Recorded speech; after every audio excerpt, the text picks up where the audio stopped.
Baik, kita lanjutkan pembahasan kita untuk topik selanjutnya, yaitu Electronic Commerce System atau biasa kita sebut dengan e-commerce.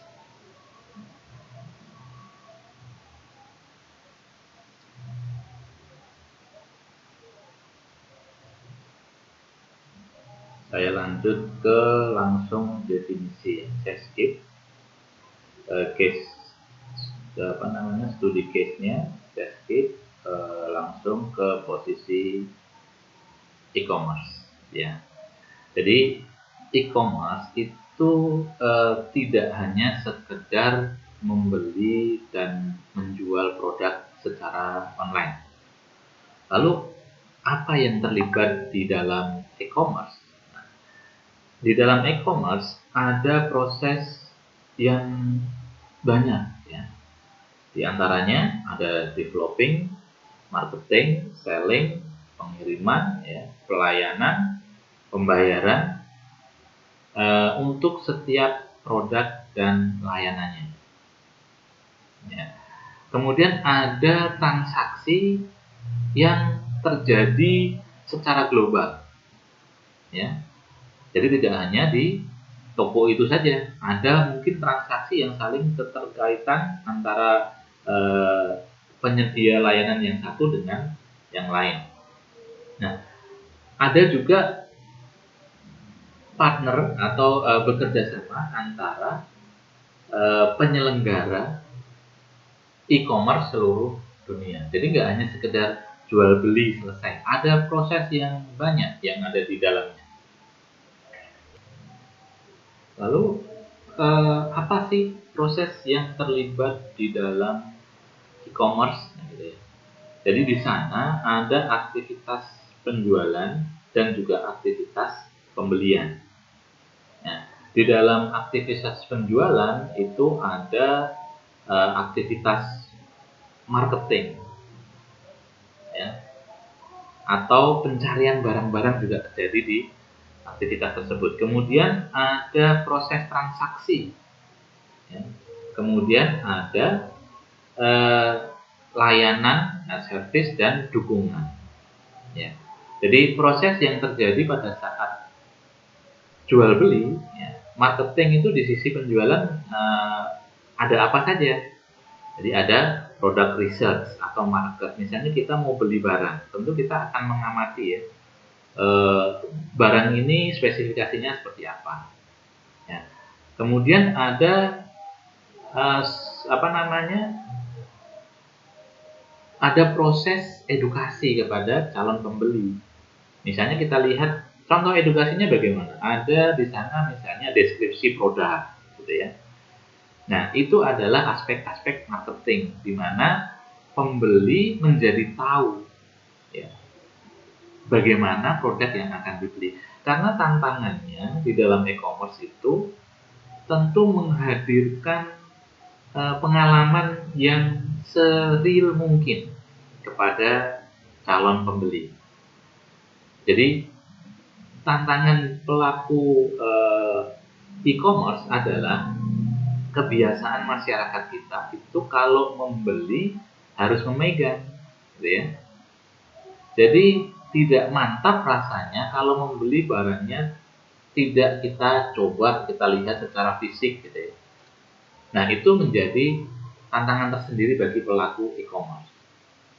Nah, oleh karena itu para pelaku e-commerce harus mencari cara agar bagaimana pembeli ini merasa seperti membeli produk yang real yang ada di depan mata. Itu tadi contohnya ada edukasi di dalam. Jadi spesifikasi teknis misalnya, gitu ya. Spesifikasi teknisnya apa sih? Kita misalnya beli handphone. Kalau handphone itu mudah, ya. Handphone kita tidak banyak terkendala di misalnya transaksi barang elektronik karena ada standarnya. Ya, produk-produk elektronik itu ada standarnya yang menjadi acuan bagi kita untuk menentukan standar kualitasnya. Ya, contohnya bagaimana?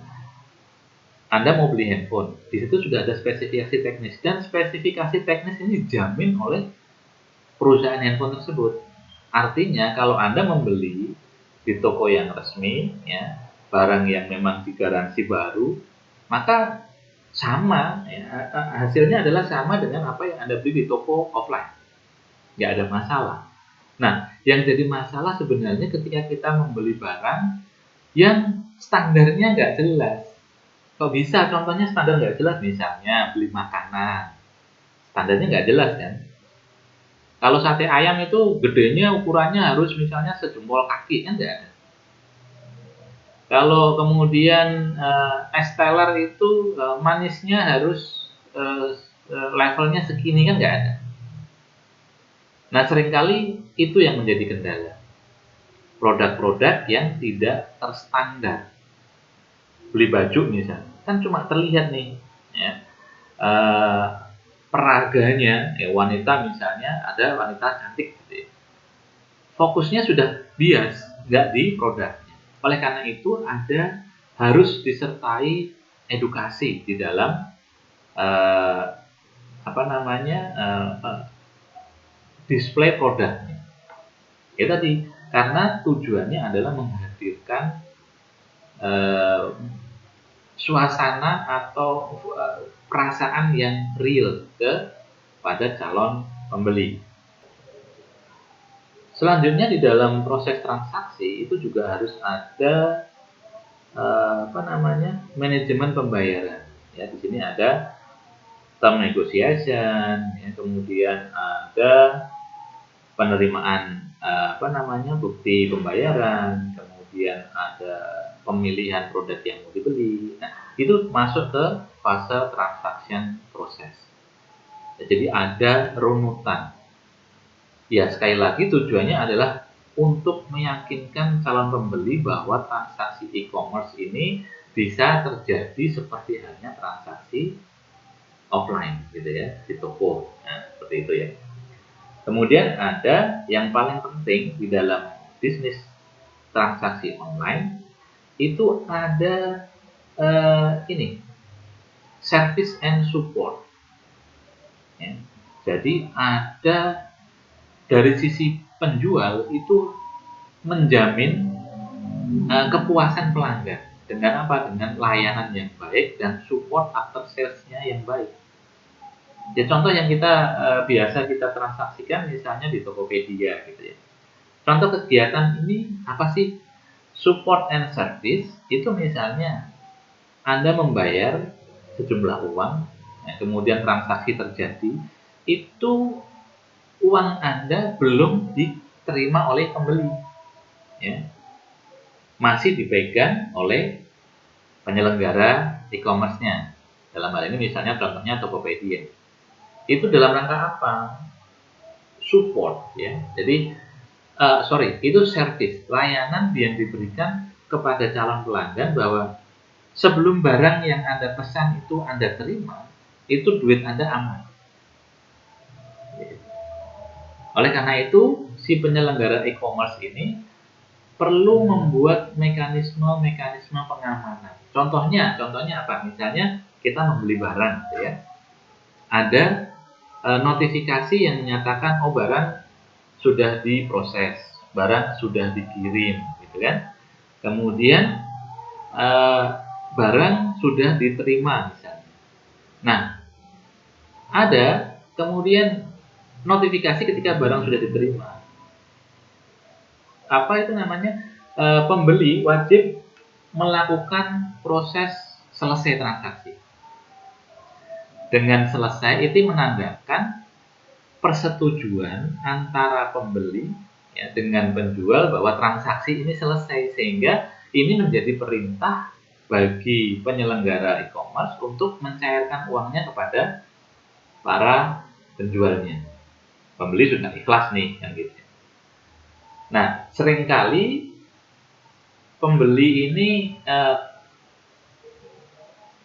kurang atau istilahnya tidak mengikuti langkah-langkah yang dianjurkan oleh penyelenggara, sehingga yang terjadi apa? Yang terjadi tingkat kepercayaan kepada e-commerce menurun. Karena ada penipuan lah, ada barang yang tidak sesuai lah. Padahal kalau kita mengikuti cara-cara yang diberikan oleh penyelenggara e-commerce, hal itu bisa kita minimalisir. Contohnya misalnya, saya pernah ya transaksi handphone secara online. Saya membeli handphone merek Samsung misalnya ya. Oke, saya lihat cocok, deal, saya bayar. Karena ada promonya nih, harganya lebih murah, tokonya toko yang verified, yang diverifikasi oleh Tokopedia. Gitu. Kemudian ketika barang saya terima, karena saya merasa yakin bahwa saya belanja di toko yang terverifikasi. Ya.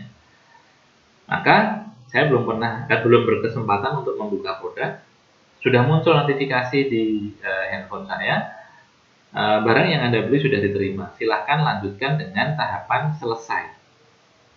Saya nggak berpikir panjang. Ya. Kemudian saya selesaikan order. Esok harinya saya baru punya waktu untuk membuka perangkatnya. Ya, saya buka, ternyata produk yang saya terima tidak sesuai harapan.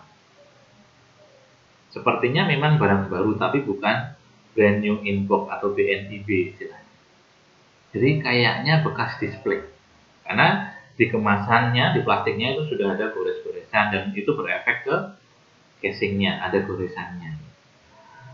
Tapi karena saya terlanjur membuat transaksi selesai, maka saya nggak bisa apa-apa. Saya komplain ke tokonya, dia bilang, kita selalu jualan produk baru.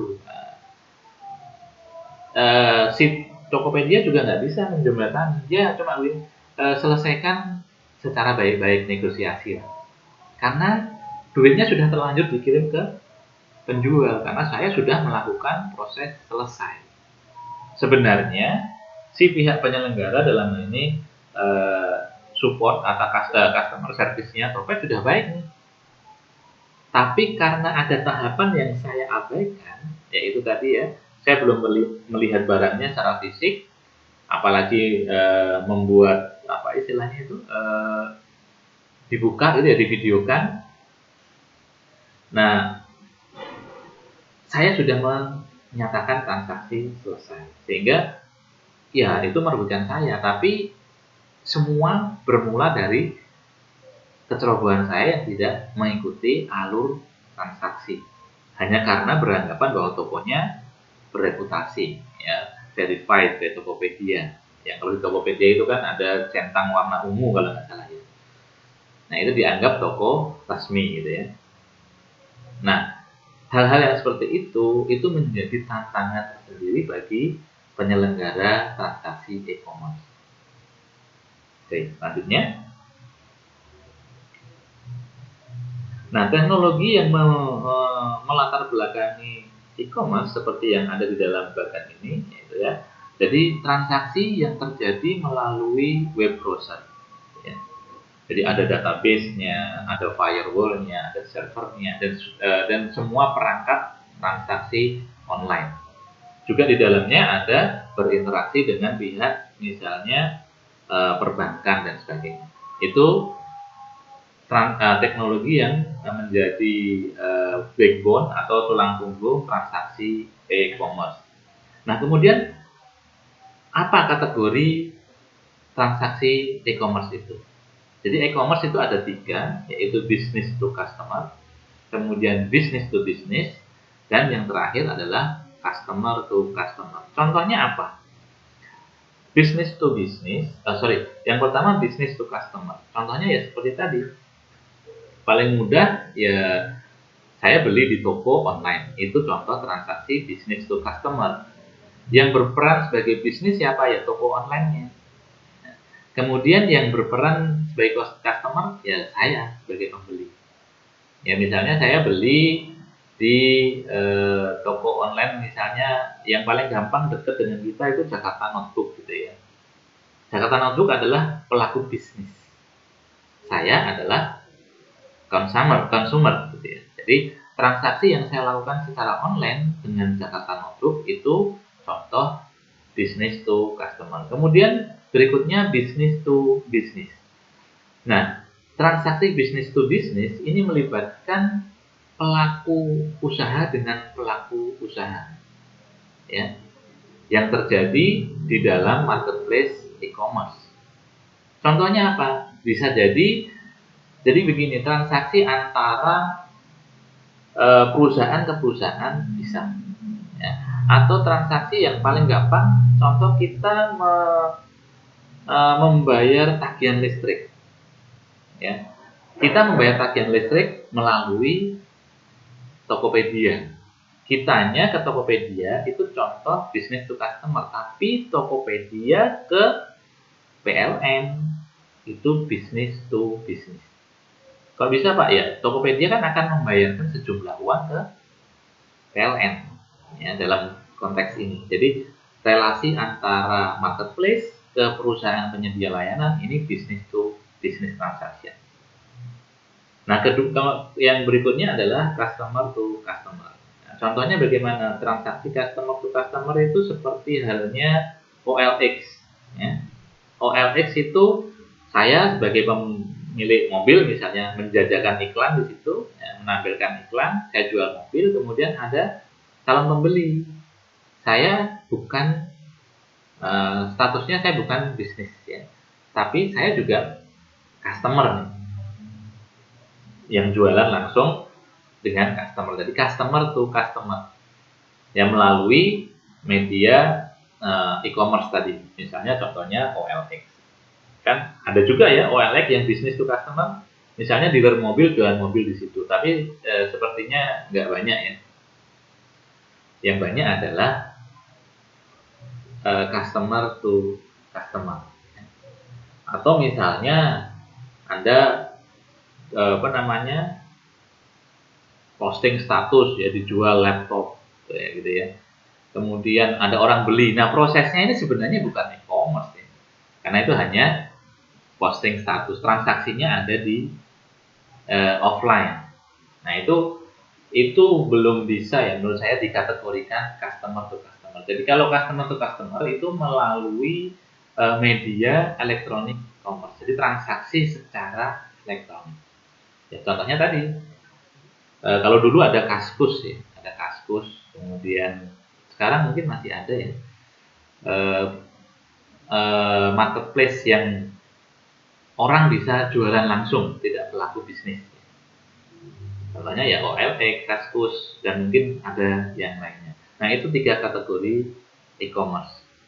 Nah, selanjutnya, ya ini tadi sudah saya singgung ya. Jadi apa sih proses yang terjadi? Jadi arsitektur proses di dalam e-commerce yang ada access control dan security.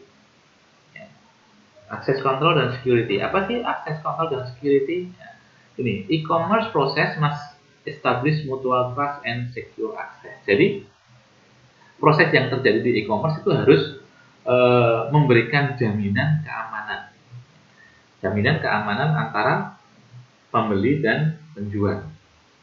Jadi kalau di Tokopedia itu ada HTTPS misalnya. Kemudian transaksi menggunakan rekeningnya Tokopedia. Nah, itu salah satu jaminan kepercayaan untuk keamanan transaksi. Nah, termasuk di dalamnya ya antara pelaku bisnis yang bertransaksi di dalam e-commerce itu, ya, dengan cara misalnya usernya harus terdaftar, ya. Contohnya ini, dengan cara kita mau bertransaksi di e-commerce harus terdaftar sebagai user, gitu ya. Kemudian ada proses otorisasi, misalnya saya harus menyertakan nomor handphone, nomor KTP, dan seterusnya. Yang itu menjamin bahwa transaksi di situ dari dan ke pihak yang jelas, gitu ya. Kemudian selanjutnya ada profiling and personalizing. Jadi apa sih profiling dan personalizing itu? Jadi website itu di pelaksana atau pelaku e-commerce itu diizinkan untuk mengakses profil kita, ya, termasuk pilihan-pilihan kita. Kalau Anda lihat misalnya contohnya di Tokopedia lagi ya, profil Anda itu terekam. Pernah belanja apa saja, status membership Anda itu apa gitu ya. Nah, itu terekam di sana. Misalnya silver, gold, platinum. Nah, itu profile user, termasuk rating dari penjual ya. Ratingnya bintang 5, bintang 4, bintang 3 dan seterusnya. Nah, itu salah satu proses yang terjadi di e-commerce. Tujuannya apa? Untuk tadi meyakinkan bahwa calon pembeli adalah pembeli yang berkualitas dan calon penjual dan penjualnya adalah penjual yang berkualitas. Tentu endingnya bermuara pada tadi tingkat kepercayaan transaksi secara elektronik. Ya. Selanjutnya, nah ini tadi sudah saya jelaskan, build electronic profile of your characteristic and preference. Jadi saya suka beli apa sih, nanti kelihatan. Saya transaksi misalnya, oh ini pernah terjadi rewel enggak di saya. Nah, itu si Tokopedia-nya bisa mengakses histori dari aktivitas saya yang terjadi di e-commerce dia, gitu ya. Itu menjadi penting bagi pelaku bisnis e-commerce. Nah, profil itu biasanya untuk memberikan layanan juga. Jadi mungkin Anda pernah membuka toko mencari barang di Tokped. Kemudian profil Anda ini disimpan oleh Tokopedia. Pernah nggak Anda merasakan ketika membuka situs yang lain, kemudian ada iklan yang muncul sesuai dengan tadi yang barusan Anda cari. Anda mencari misalnya kipas angin, gitu ya, atau apa ini namanya?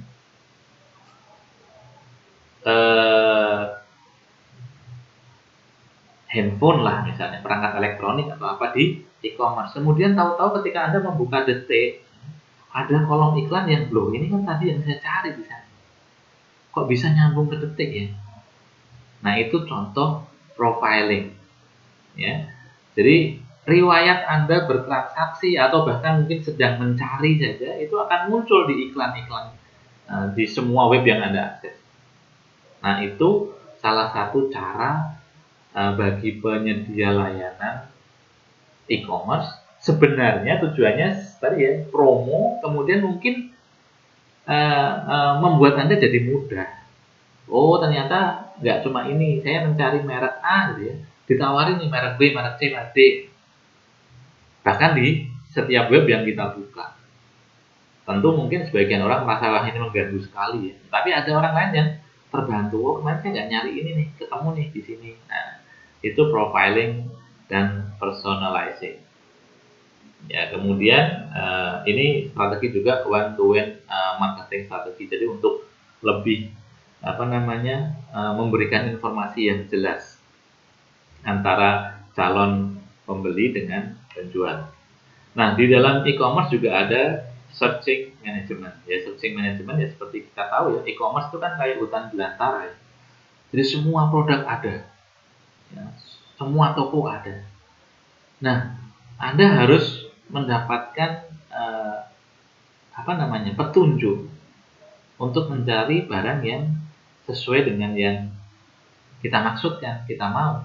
Nah, dengan cara apa? Itu ada search management di dalam setiap e-commerce. Ya. Kemudian konten and catalog management. Nah, konten itu berarti yang dihadirkan. Ya, contohnya sekali lagi misalnya Tokped ya. Anda buka toko, kemudian etalase. Nah, ini konten management.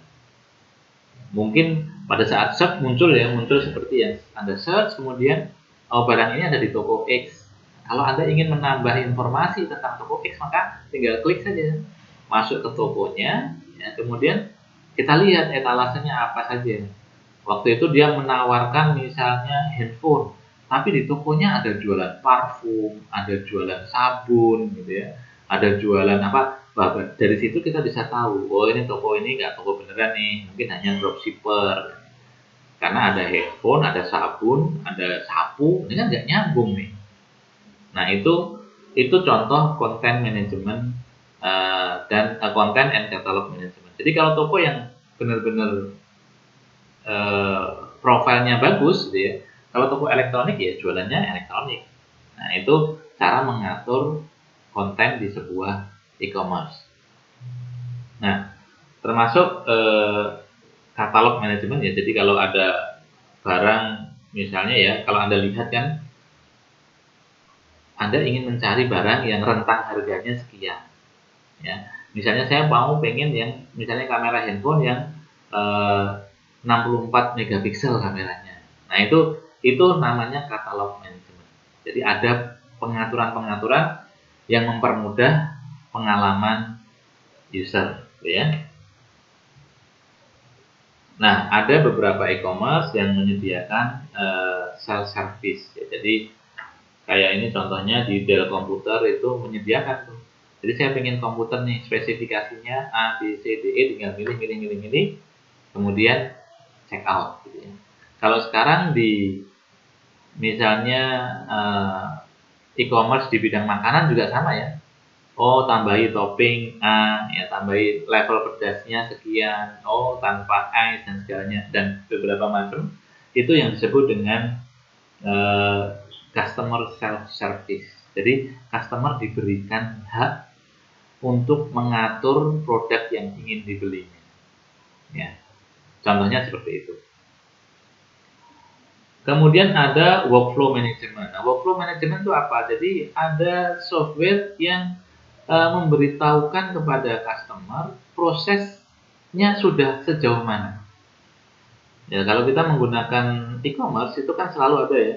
Anda beli, transaksi sudah dibuat, kemudian silahkan bayar. Ada notifikasi. Terus kemudian Anda bayar, transaksi sudah dibayar. Ada notifikasi lagi. Prosesnya menunggu konfirmasi, gitu ya. Maka kemudian setelah diproses oleh penjual, transaksi diproses. Kemudian dikirim, transaksi sudah dikirim, nomor resinya sekian. Kemudian ada lacak resinya nomor sekian. Oh, sampai di poin ini, sampai selesai kita ada informasinya. Nah, itu disebut dengan workflow management. Jadi alur prosesnya itu jelas. Ya. Jadi hal ini dimungkinkan untuk memastikan ya, transaksi itu terjadi secara proporsional dan juga menjadi bukti bagi baik penjual maupun pembeli bahwa transaksi ini sudah dilakukan.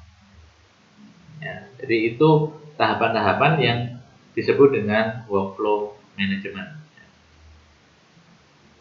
Nah, ini contohnya seperti ini.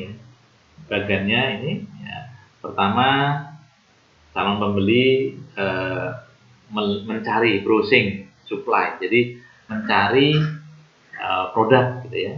Kemudian menemukan produk, kemudian melakukan order, ya. Kemudian mengkonfirm order pembayaran sebagai macam. Nah, kemudian di proses yang kedua ini ada proses transaksinya. Nah, kemudian kemungkinan ini akan melibatkan supplier-supplier yang lain, misalnya gitu ya. Jadi Topet ini penyelenggara di sini. Nah, ini adalah penjual-penjual.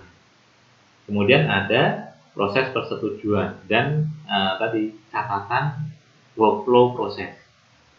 Nah, kemudian pengiriman dan statusnya komplit. Nah, ini adalah bagian alur proses dalam transaksi e-commerce.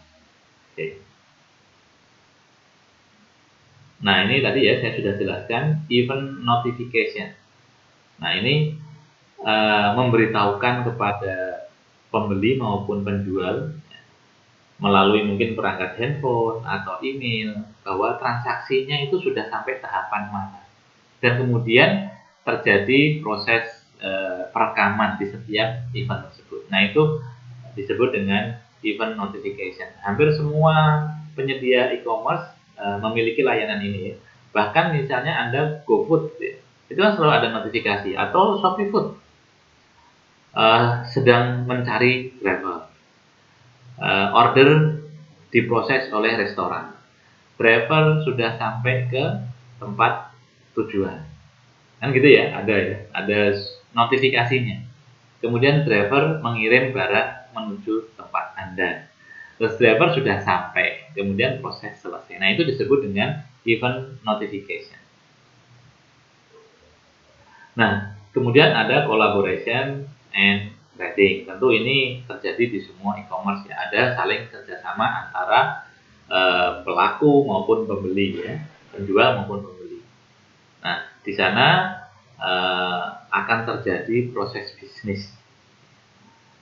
Nah, contohnya misalnya email, chatting, diskusi gitu ya. Dan di situ nanti akan terjadi transaksi secara elektronik commerce ya. Dan itu juga akan meningkatkan loyalitas customer. Jadi kalau Anda sebagai customer puas ya dengan layanan e-commerce, maka Anda akan terus menggunakan layanan itu. Ya. Saya memang beberapa kali kecewa dengan transaksi di e-commerce ya. Tapi ketika saya runut ya, saya cari penyebabnya, rata-rata penyebabnya juga kesalahan saya gitu ya. Kesalahan saya yang tadi tidak mengikuti aturan atau petunjuk yang sesuai gitu ya. Nah, akhirnya saya merasa dirugikan. Padahal sebenarnya bukan salahnya penyelenggara ya. Itu kesalahan pada diri saya. Nah, penjual yang baik itu melakukan ini, monitoring. Melakukan komunikasi dengan pembeli.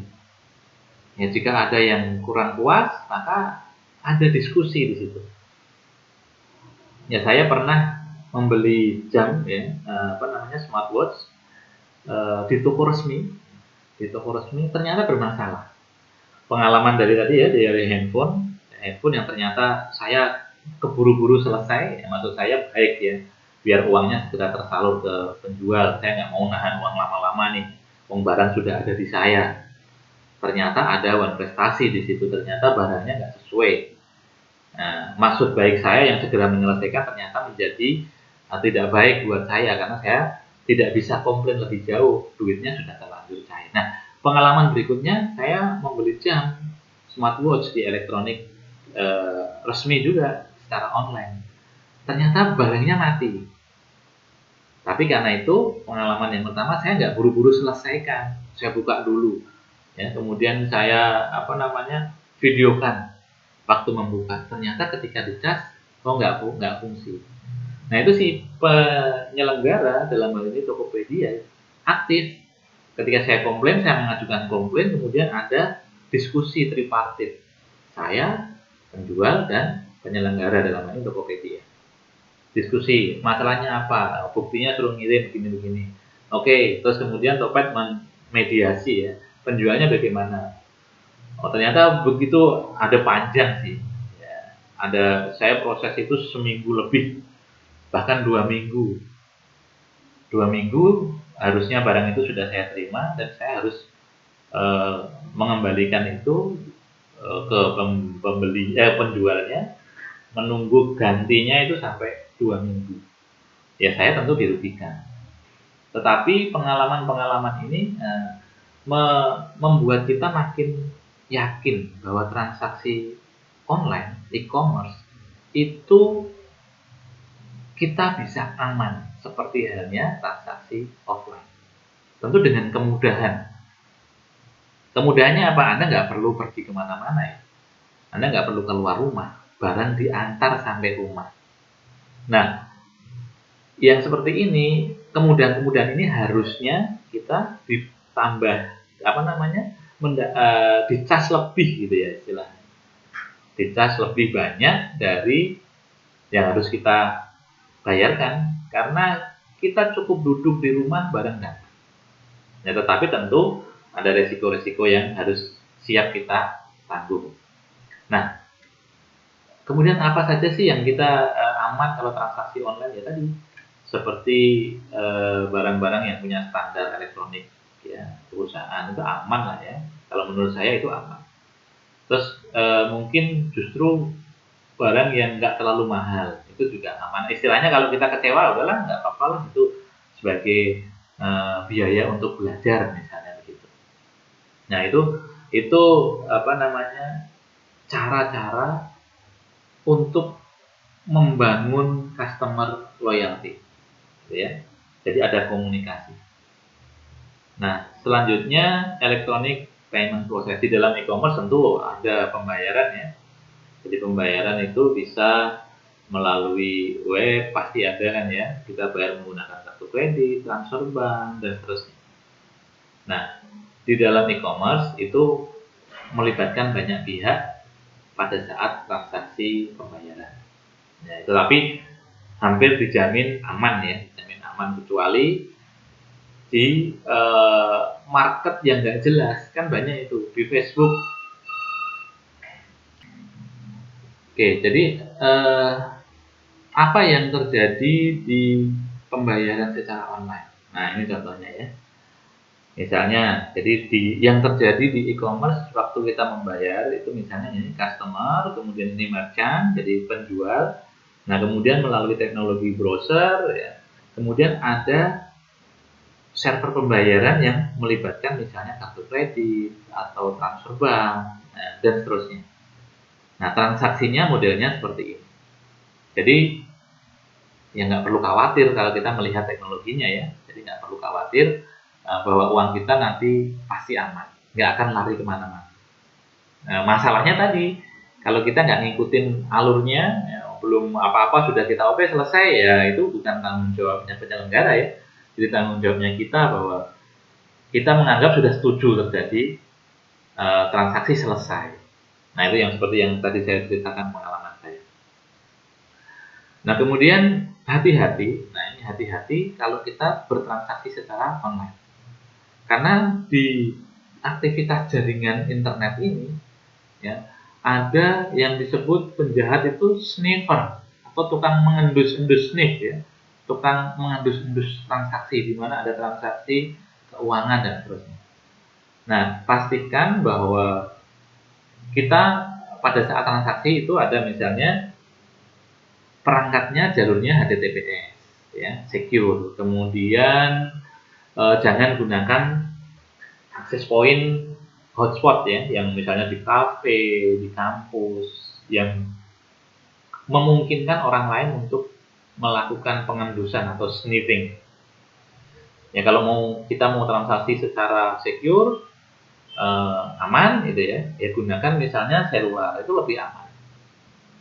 Oke, pada saat browsing, pada saat check out menggunakan media hotspot nggak apa-apa, tapi pada saat kita membayar menggunakan rekening online kita, nah itu jangan gunakan akses point yang umum ya, karena memungkinkan untuk terjadinya sniffing atau pencegatan paket di tengah jalan. Nah, itu bisa berakibat yang kurang baik untuk kita ya. Apapun transaksinya, kalau kita butuh transaksi yang aman, pastikan bahwa jaringan yang kita gunakan aman, protokol yang kita pakai untuk transaksi juga aman.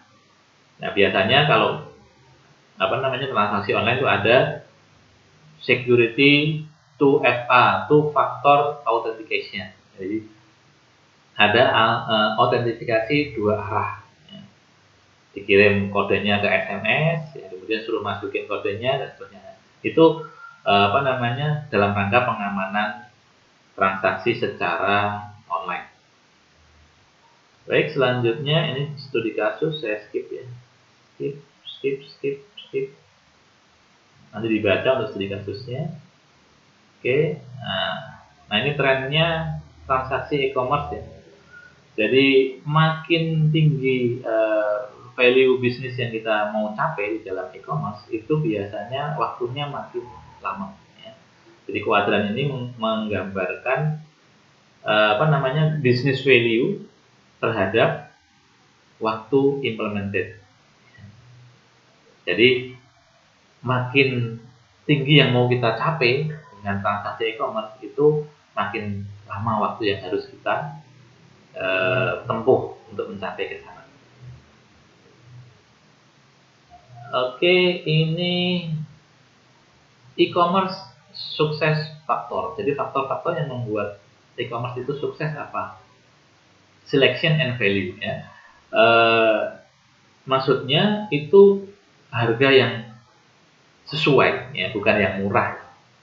Ingat bahwa biasanya kejadian-kejadian di mana kita itu tertipu atau kita itu tadi ya, itu diawali dari value, diawali dari nilai. Kita menginginkan harga yang paling murah. Nah, itu dalam transaksi e-commerce itu bukan langkah yang bijak. Ya, jangan mencari harga yang murah, tapi mencari harga yang sesuai. Sesuai itu sesuai dengan produk, bukan berarti mahal, enggak. Yang sesuai. Yang sesuai artinya kalau Anda ketemu dengan dropshipper itu harganya bisa mahal. Saya membandingkan barang yang sama, ya, itu yang satu harganya misalnya 10.000, di toko yang lain bisa 25.000. Bukan berarti saya kemudian memilih yang 25.000, ini lebih mahal, lebih terpercaya. Belum tentu. Bisa jadi ini hanya dropshipper saja yang jualan kemudian mengambil margin. Atau Anda mencari yang murah. Oh, bisa jadi ini bohong-bohongan. Nah, tapi cari harga yang sesuai. Kemudian berikan pilihan-pilihan. Ya, itu salah satu kunci sukses dari e-commerce. Performance and service. Ya, cepat, mudah, kemudian dalam belanja itu mudah, layanannya bagus, pengirimannya ada banyak alternatif dan seterusnya. Contoh real di dalam kehidupan kita sehari-hari, ya contoh Anda lihat saja kayak seperti Tokopedia, kemudian Shopee, itu salah satu contoh yang kita bisa contoh sukses dari sebuah e-commerce. Ya. Kita tahu Tokopedia sudah menjadi dekakron, ya. Valuasinya lebih dari $1 miliar gitu ya kalau nggak salah. Kemudian look and feel, jadi kita membangun situs e-commerce itu harus terlihat mudah, dirasakan, dipakai juga tidak menyulitkan, ya, terlihat menarik dan seterusnya. Produknya disajikan dengan bagus. Nah, itu tidak hanya di lapak seperti e-commerce, seperti Tokopedia. Anda di bidang pariwisata juga harus gitu, ya. Ketika Anda menyajikan, ingat ya, e-commerce bukan hanya transaksi tadi ya, seperti jual beli. Termasuk di dalamnya ketika Anda mempromokan produk, misalnya makanan, Anda punya hotel, nah, transaksi melalui bagi-bagi, melalui Traveloka, itu juga e-commerce. Nah, ketika Anda menampilkan produk, menampilkan layanan, itu buat yang terlihat menarik dan membuat orang nyaman ketika mengeksplorasi produk itu. Ya. Nah, itu salah satu kunci sukses e-commerce. Nah, selanjutnya iklan tentu ya, kemudian insentif. Kita bisa memanfaatkan Google AdSense atau kalau Facebook itu Facebook saya kurang ingat ya, saya tidak memakai Facebook. Nah, itu kita bisa gunakan itu untuk memboost atau mempercepat, ya, proses eskalasi dari produk kita. Ya. Apalagi sekarang era sosial media gitu ya. Jadi era sosial media. Nah, ini tahapan-tahapan sukses faktor itu ya. Jadi awareness, kemudian consideration, preference, terjadi pembelian, ya. Kemudian ada loyalty dari customer. Nah, tahapan-tahapan ini akan dilalui setiap marketplace e-commerce. Bahkan mungkin hotel, ya. Kemudian wisata kuliner, ya, dan seterusnya lah ya. Nah, itu tahapannya akan melalui tahapan-tahapannya seperti ini. Oke. Nah, ini personal attention, communication, relationship juga merupakan sukses faktor. Jadi jangan berpikir kalau hotel saya nggak punya web kok, rumah makan saya nggak punya web. Tapi ingat bahwa pelanggan yang datang ke hotel Anda, ke rumah makan Anda, itu punya jejaring orang-orang yang siap membaca apa yang mereka rasakan. Kalau ada satu customer yang, wah nih restonya nggak enak makanannya atau pelayanannya jelek dan seterusnya, ya ingat mereka punya komunitas. Meskipun Anda tidak masuk di e-commerce, ya, meskipun saya cuma punya warung kok di kecil di rumah, nggak ada web, nggak ada Facebook, nggak ada Instagram, jadi nggak usah pusing lah dengan media sosial. Belum tentu, karena customer yang datang ke situ pasti satu di antaranya punya akses ke komunitas publik, gitu ya. Bisa jadi kalau dia kecewa tersebar, tapi kalau dia puas itu juga akan mengundang loyalitas yang customer yang lain. Nah, ini salah satu kunci suksesnya. Ini teknis ya. Saya rasa ini saya skip.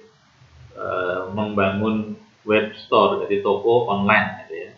Ini kita bisa serahkan ke ahlinya. Yang penting kita butuh apa sih dengan dasar-dasar tadi, kunci sukses dari transaksi online. Oke, ini saya cepatkan. Oke, saya rasa itu ya. Oke, ini one to many transaksi tadi ya. Ini saya skip. Ya, ini e-commerce portal ya, contohnya tadi Tokopedia, Bukalapak dan sebagainya. Itu portal yang menyediakan beberapa transaksi di dalam satu site ya. Itu e-commerce portal namanya. Oke. Nah, ini contoh web portal untuk e-commerce ya. Tokopedia itu kan tidak menjual apapun ya, tapi sekarang dia berafiliasi dengan toko-toko partner Tokopedia atau apa itu ya, yang seolah-olah yang jualan dia ya. Tapi kalau Blibli itu punya toko dulunya, punya toko yang menjual produk secara online. Tapi sekarang juga ada orang-orang yang jualan, dia berubah menjadi portal. Dulunya dia web store. Bineka.com itu juga dulunya web store, jadi toko online, tapi berkembang sekarang menjadi web portal, e-commerce web portal. Semua orang bisa jualan di sana ya. Itu contohnya. Oke, ini saya skip aja, ini sudah teknis ya. Jadi nanti kalau ada pertanyaan yang di teknisnya bisa kita bahas. Oke, saya rasa itu ya, saya skip. Saya rasa itu yang saya sampaikan untuk materi e-commerce saat ini.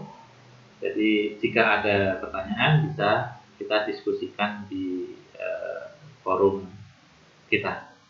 Terima kasih atas perhatiannya. Saya tutup. Assalamualaikum warahmatullahi wabarakatuh.